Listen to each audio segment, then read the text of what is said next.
आप देख रहे हैं न्यूज एक्सप्रेस में हूं आपके साथ रोहित। युद्ध कैसा भी हो काफी तकलीफ देह होता है और ये बात हम सब जानते हैं। युद्ध में गलत और सही कुछ नहीं होता, बस दुश्मन को हराना ही एक टारगेट होता है, बाकी सब कुछ छलावा है। तभी तो ईरान अमेरिका युद्ध में अब शतरंज की मोहरें बड़ी ही बारीक तरीके से बिछाई जा रही हैं और हर मोहरे चलने के बाद ये सोचा जा रहा है कि क्या सही बाजी चली गई या नहीं। उसी कड़ी में अमेरिका इजराइल की सांसें अटकाने के लिए ईरान ने अब दुनिया की सबसे जरूरी नब्ज यानी हॉर्मुज जल डमरू मध्य को एक बड़े आर्थिक हथियार के रूप में इस्तेमाल करने की तैयारी कर ली है।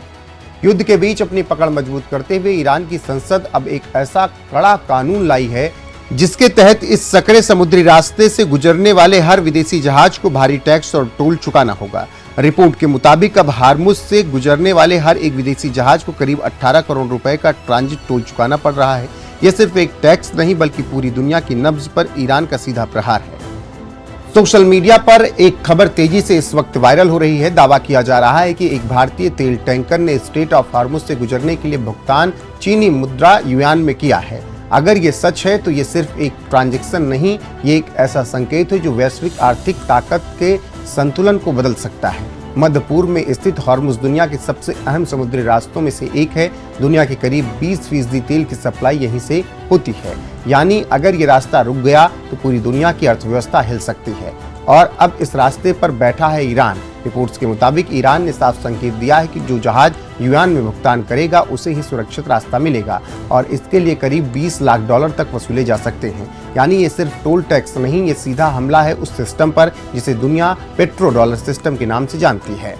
जानकारी देते चले कि 1970 के दशक में जब अमेरिका का ब्रिटेन वुड्स सिस्टम टूट गया तब अमेरिका ने तेल को अपनी मुद्रा से जोड़ दिया। दुनिया भर में तेल की खरीद बिक्री सिर्फ डॉलर में होगी, बदले में अमेरिका सुरक्षा देगा। यहीं से पैदा हुआ पेट्रो डॉलर सिस्टम, यानी दुनिया तेल खरीदे या ना खरीदे डॉलर खरीदना जरूरी है। लेकिन अब इस सिस्टम को चुनौती मिल रही है। 2018 में चीन ने पेट्रो युआन की शुरुआत की, रूस ने भी डॉलर से दूरी बनानी शुरू की और अब ईरान भी सीधे सीधे मैदान में उतर आया है। अब उसी कड़ी में भारत ने एंट्री की है। रिपोर्ट के मुताबिक भारतीय झंडे वाले 22 जहाज इस वक्त हॉर्मुज के आसपास फंसे हुए हैं। इसमें 17 लाख टन तेल और गैस लदी है। अब सोचिए अगर भारत को ये जहाज निकालने हैं तो क्या वो डॉलर सिस्टम को बाईपास करेगा? यही वो सवाल है जिसने सोशल मीडिया पर बहस छेड़ दी है। कुछ लोग कह रहे हैं कि अगर भारत युआन में भुगतान करता है तो ये ऐतिहासिक कदम होगा, इससे बाकी देशों को भी रास्ता मिलेगा। वहीं कुछ इसे भारत की प्रैक्टिकल डिप्लोमेसी बता रहे हैं, लेकिन क्या सच है और क्या झूठ कोई नहीं जानता। भारत सरकार ने अभी तक इस पर कोई आधिकारिक पुष्टि नहीं की, यानी फिलहाल ये खबर संभावना और रणनीति के बीच झूल रही है। ऐसे में अगर भारत युआन में भुगतान करता है तो इसका मतलब होगा कि अमेरिका को एक बड़ा संकेत है ये, चीन को अप्रत्यक्ष फायदा और ईरान को सीधा समर्थन। लेकिन अगर भारत ऐसा नहीं करता तो क्या होगा, ये भी बड़ा सवाल है। जहाज फंसे रह सकते हैं, सप्लाई चेन प्रभावित हो सकती है और तेल की कीमतें बढ़ सकती हैं। यानी ये सिर्फ एक आर्थिक फैसला नहीं है, ये एक जियोपॉलिटिकल बैलेंसिंग एक्ट है। अब देखना होगा कि भारत करता क्या है और कैसे अपने फंसे जहाजों को निकालता है और अपने देश के लोगों को गैस आपूर्ति कैसे करता है। बने रहिए हमारे साथ, जो भी अपडेट आएगी आप तक जरूर पहुंचाएंगे। नमस्कार।